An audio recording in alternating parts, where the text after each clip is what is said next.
Toxic call center interviews, how to pass.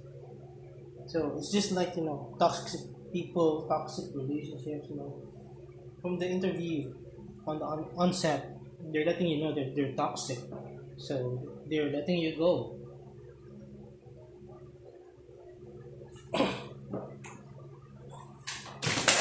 at the start because you're not like them. You're not toxic. So if you're a good, kind person, so that's not the place for you. And onset, that's what they're hiring, toxic people who can handle toxic situations, toxic jobs, which is a joke to me. Toxic call centers are a joke to me. Why? You're saying like they're different kind of beasts, because the call center is toxic and the pressure is it's a different level. It's nothing like it's nothing like real life situations. I've been through like real life situations, danger life threatening situations like street fights, uh, gang fights. I've beaten up people. I never took a hit on street with street fights. Worse situations than that. Fire, flood, earthquake, and yeah, just real life, dangers, situations, physical danger, like street fights. Why? Because it's nothing compared to call center. These toxic call centers, toxic interviews, viewers, toxic companies, toxic managers, whatever, toxic employees, and toxic coworkers. Haven't had a taste of real life.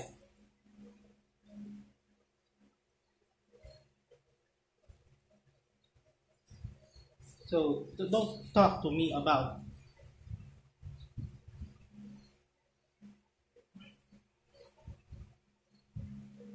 pressure if you haven't experienced real life. And the interviewer told me, that he wish he was like me. That money is not a problem. I'm just looking for a job because I just want to have a career. I want to have a social life. I want to have more purpose, more money. Not saying that I can't find more purpose and more money anywhere else, but it's the quickest way possible, to earn more money. So that's why I'm there to apply in these toxic companies. They say I haven't like taken calls or handled toxic accounts for years because I quit the call center. It's toxic and I don't need the money. I have money, but I just have goals right now. I want to achieve faster. So basically, if you want to get hired, you have to like beg for money, need money. Tell them that you are broke, you need money, stuff like that. Depends on if the interviewer likes you, how you handle yourself during the interview. Well, it's true that I'm rusty during interview, so well at least it made me pass my interview yesterday because I got to warm up. I got to warm up from the toxic company. So how to pass? So basically, if it's not for you, it's just not for you. There's other companies out there. The pay might not be as high as you expect, but at least it's not like, well, not what you really prefer. It's not your first choice, but at least it's not toxic. You know, so you can still achieve your goals. You can still eat. You can still pay the bills. That won't matter. You got a job. You got a career. You don't chase for the higher pay. You're not qualified for that at the moment because you're not built for that. You don't have experience for that. Again, I haven't regained my former self. Toxic self, or you're not toxic enough for that toxic company. So there's other. You just let it go. You just find other companies, and who ever hires you first with the best offer, just go there. And just if you don't stay too long in a company, just don't include it in your resume. Don't like that company. Just include in your resume companies that you've stayed with for years. Because it's gonna look bad on you, even though it's not your fault, even though the company sucks. They laid you off, they float you, they didn't put you in the job description that you applied for, like that. They're toxic. They don't pay for overtime. Maybe that's one of the reasons. Maybe they didn't because they don't pay for overtime. Maybe I don't know. You know, they want dedicated people or like needy people, people who need them, who are willing to sacrifice their lives for them. So basically, if you're not that kind of person, you're not fit for that toxic company.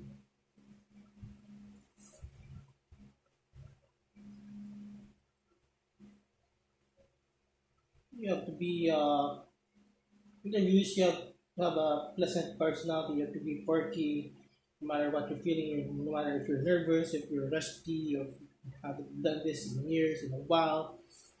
Even whatever happened in your personal life, you have to be perky, basically. So you gotta forget everything. If you don't have a chance passing, but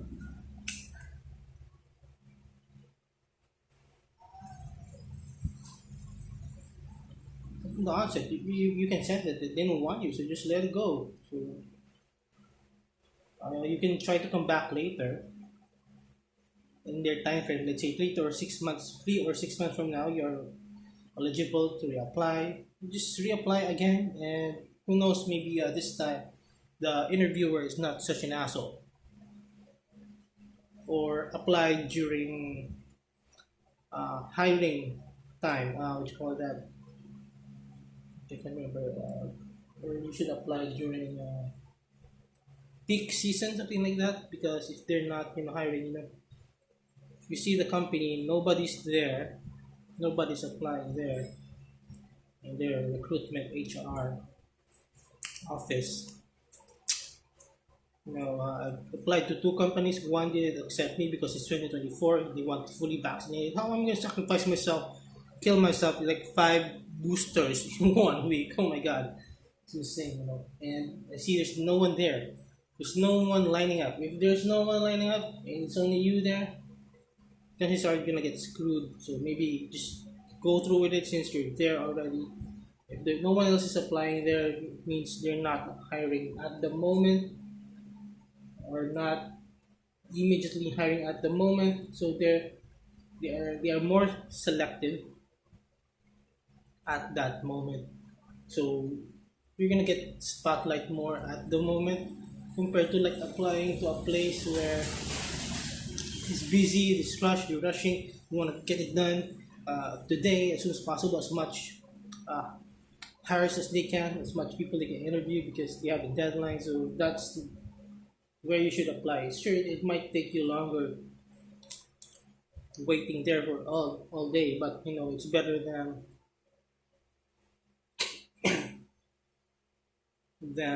applying at the place where no one else is applying.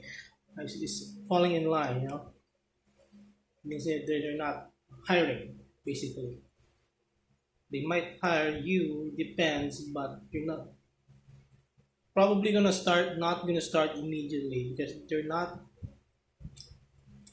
hiring immediately. Um, so that's it for now.